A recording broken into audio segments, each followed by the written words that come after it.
Olá, tudo bom, pessoal? Aqui é o Pastor Sandro, da Igreja Batista Graça e Verdade, e hoje eu estou aqui para falar sobre a prática da necromancia dentro dos meios cristãos e dos meios evangélicos. Vamos para o vídeo e já a gente volta comentando. Fica aí. Mas não aconteceu do jeito que você queria. Deus mandou falar para você: tá comigo. Foi salvo. Meu Deus!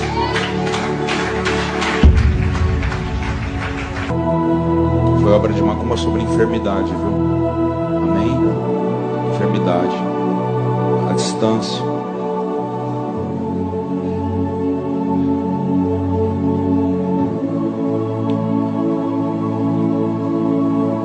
Um dia iremos nos encontrar, tá?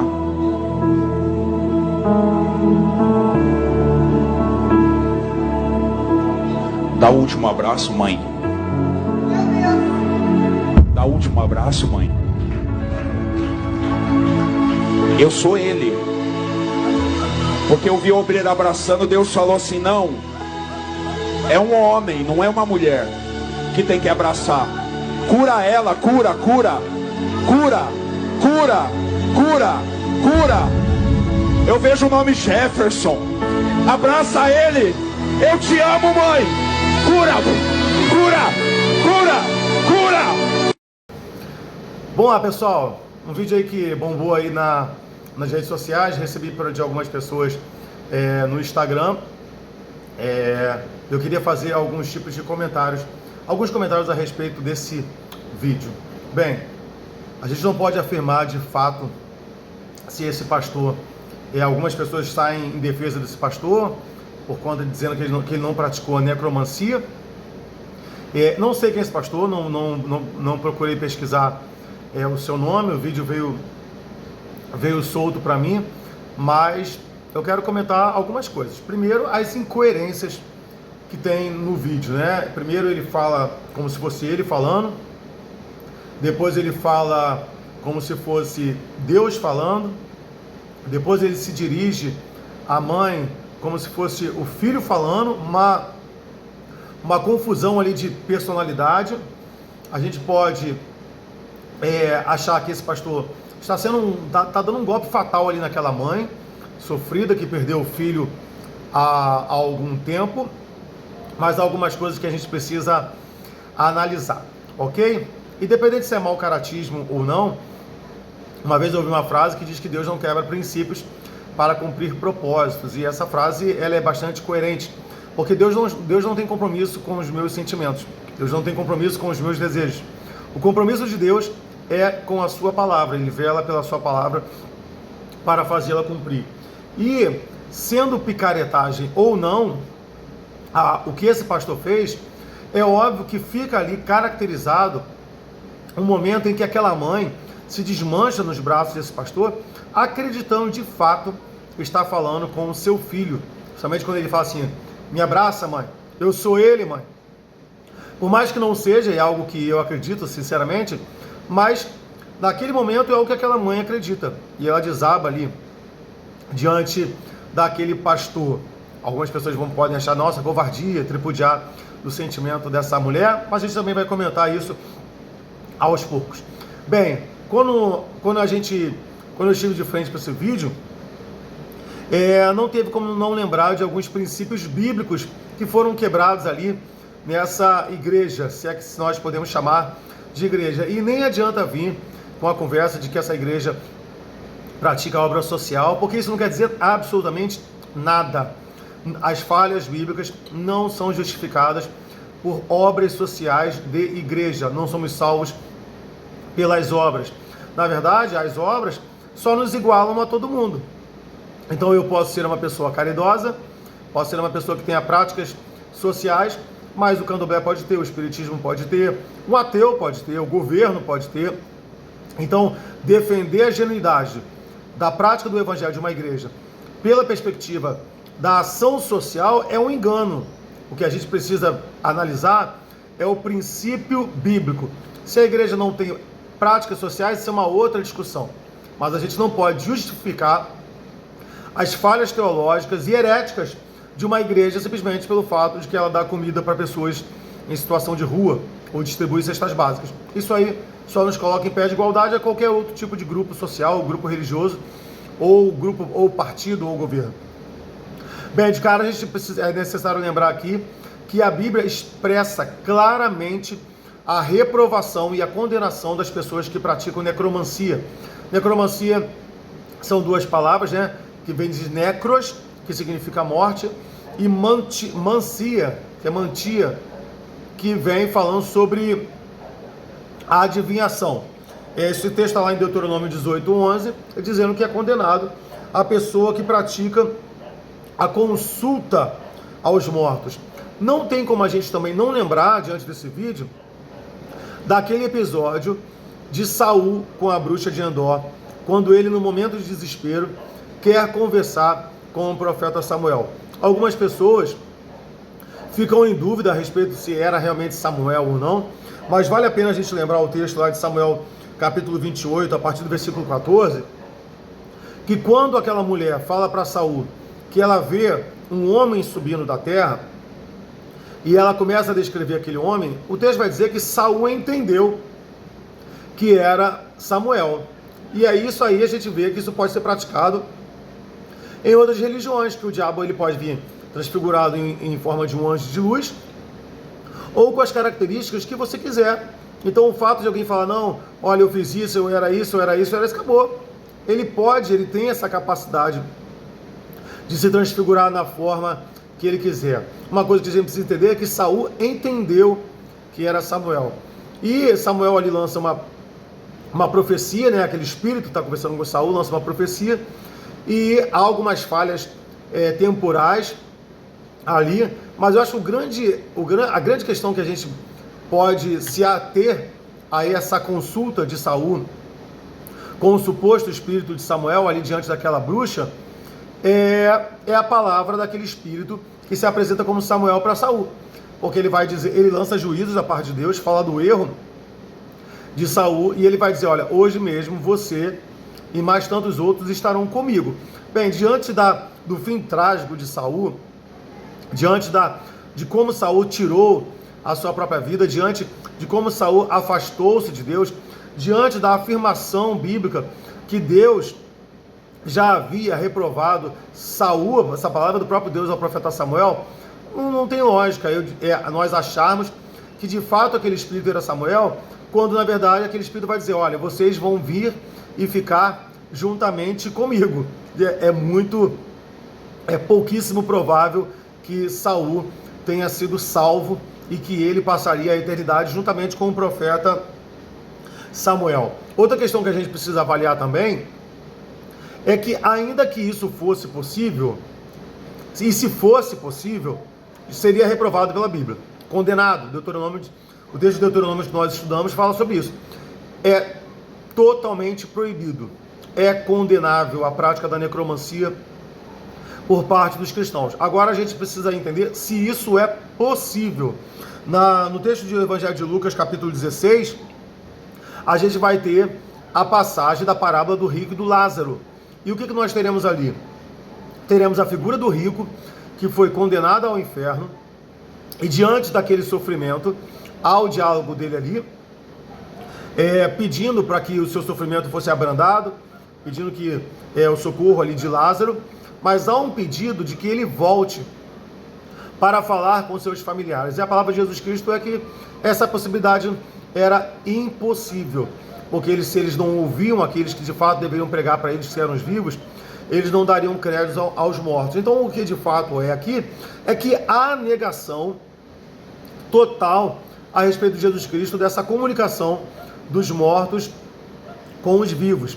E cabe lembrar que Cristo está no domínio de tudo, Deus está no domínio de tudo. A Bíblia diz que Deus não é Deus de mortos nem de vivos, porque para ele todos vivem. Isso é um ponto interessante. Veja, mesmo Lázaro e Rico estando mortos, há um diálogo ali presenciado por Deus. Então não há, inclusive essa questão dos adventismos, né, de achar que todos estão no sono. Bem, o texto é claro, Deus não é Deus de vivos nem de mortos, porque para Deus todos vivem.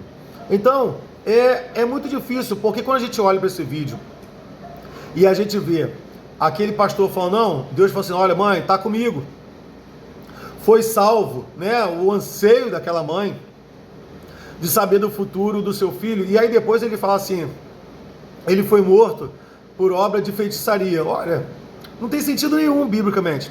A Bíblia diz que aqueles que são do Senhor, o inimigo não toca. A Bíblia diz que maior é o que está por nós, maior é aquele que é por nós do que é contra nós. Então não tem sentido dar mérito a uma obra satânica da morte de um justo, de um filho de Deus. Então é assim,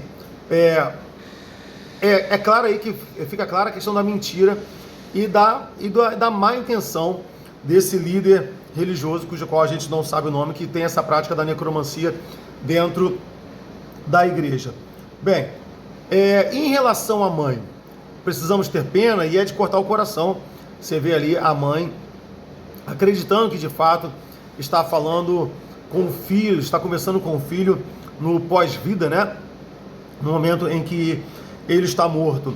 E por um tempo eu achava, e eu tinha muita pena de pessoas que entravam nessas igrejas e que eram enganadas por falsos pastores, por falsos mestres, diante da palavra de Deus.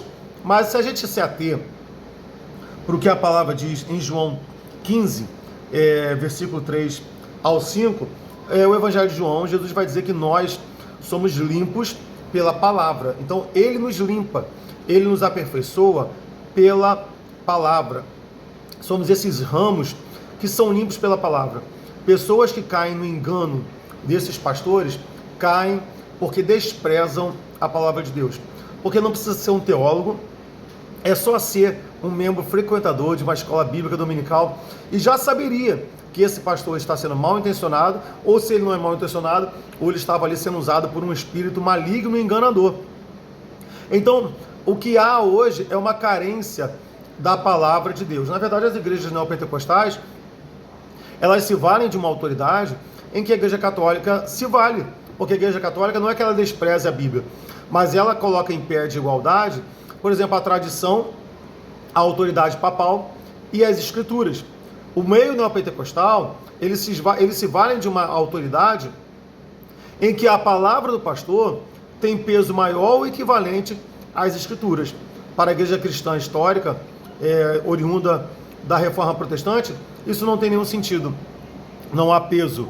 O Senhor vela pela sua palavra para fazê-la cumprir. Ele não muda a sua palavra. Hebreus vai dizer que tendo Deus falado pelos profetas, né, e pelos patriarcas, no último dia ele falou pelo Filho. Logo, ninguém mais tem autoridade canônica para acrescentar nada nas escrituras. E é por isso que o movimento protestante rejeita os livros apócrifos para nós, e na perspectiva católica, que eles chamam de livros deuterocanônimos, que foram livros canonizados de forma tardia. Então, essa mulher só é enganada, só está ali nesse estado de sofrimento, porque ela vive uma vida de ignorância em relação aos escritos da palavra de Deus. Se ela tivesse o mínimo, sabe, os rudimentos iniciais da palavra de Deus, ela não estaria ali sendo enganada. E em relação ao engano, vale lembrar o texto de 2 Timóteo 3,17, que diz que os homens enganadores, eles iriam de mal para pior. E aí você pode pensar assim, eita, meu celular caiu aqui. Você pode pensar assim, mas esse pastor aí, ele tem poder, ele tem dinheiro, ele é rico, mas qual é a perspectiva do que é bom e do que é mal? A nossa perspectiva, a gente está falando de galardão, a gente está falando de herança na parte do Senhor. E algo interessante aqui no escrito de Paulo para Timóteo, é que eles vão de mal a pior, porque eles seguirão enganando e sendo enganados. É interessante essa rede de engano que Satanás monta em torno desses homens, em torno dessas igrejas, porque eles enganam as pessoas, mas eles também são enganados pelas pessoas que acreditam nos seus enganos. Então é um ciclo vicioso, pecaminoso, de autoalimentação da vaidade, das heresias. Então ele prega, a igreja acredita, e aí ele se sente alimentado, ele não se sente momentaneamente julgado pelo Senhor, porque as coisas estão fluindo, então eles vão enganando e também sendo enganados. Então as igrejas, por exemplo, que reconhecem as autoridades espirituais, desses homens e fazem com que eles acreditem que de fato eles têm essa autoridade que eles não têm de abrir portais espirituais.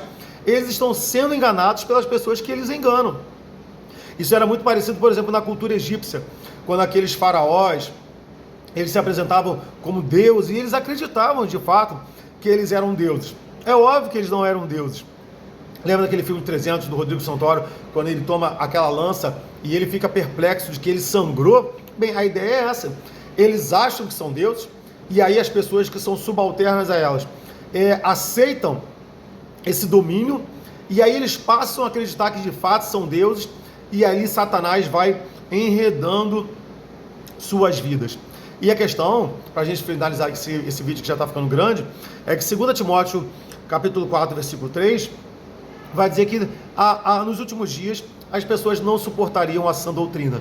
Muitas pessoas entram nas nossas igrejas, nós que somos mais comprometidos com as verdades das Escrituras e não com aquilo que as pessoas querem ouvir, são igrejas que são rejeitadas. Nós não somos queridos por esse tipo de público. Nós não somos desejados por esse tipo de pessoa que quer uma resposta ali, daquilo que ela quer ouvir.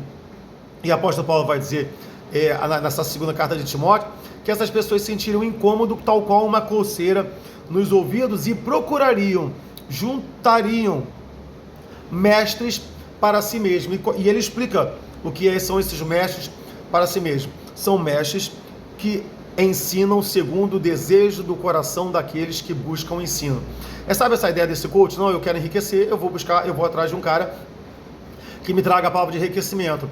Minha demanda é prosperidade, eu vou atrás de um cara que fale sobre prosperidade. A minha demanda é a questão do meu filho que morreu, eu vou ser alimentado por alguém que me oferece algo que aquilo que eu buscava. E as pessoas saem, sabe com o quê? Com aquela perspectiva. Não, eu fui buscar uma resposta de Deus e eu tive uma resposta de Deus. Como se Deus fosse obrigado a nos dar a resposta na perspectiva de que fato nós desejamos e nós queremos. Bem, aqui eu deixo meu posicionamento. Isso não é igreja, ele não é pastor, não é um pastor bíblico, pode ser um pastor, né? Porque tem um rebanho, mas esse rebanho se submete a esse tipo de liderança. Não, esse rebanho não é de Cristo, porque Jesus Cristo falou assim: olha, se vocês me amam, vocês guardam as minhas palavras, que são os meus mandamentos. A palavra de Deus está sendo claramente afrontada e destruída por esse pastor dentro desses cultos, né, desmontada, desmerecida. Logo, aquele rebanho não está seguindo a voz de Jesus Cristo. Esse pastor não é um representante de Deus diante da sua igreja por conta dessas práticas, e ali nós estamos vendo um ambiente que vai de mal para o pior, enganando e sendo enganados. Bem, aqui fica a minha mensagem para você. A Bíblia diz que no último dia o anticristo daria poder para fazer sinais e prodígios. Então cuidado com aquela ideia tipo assim, não, se teve cura, se teve revelação, é porque é de Deus. Não. Se possível, ele enganaria a muitos. Então, queridos, fiquem na palavra. Lembre-se do sola escritura. Tudo precisa correr de acordo com a palavra de Deus. Se não está na palavra de Deus, seja considerado anátema, maldito. E esse vídeo que você acabou de assistir, dessa prática dentro de uma igreja que se diz cristã, é uma prática anátema, espúria, herética, impura e maldita diante da perspectiva bíblica e cristã. Deus te abençoe.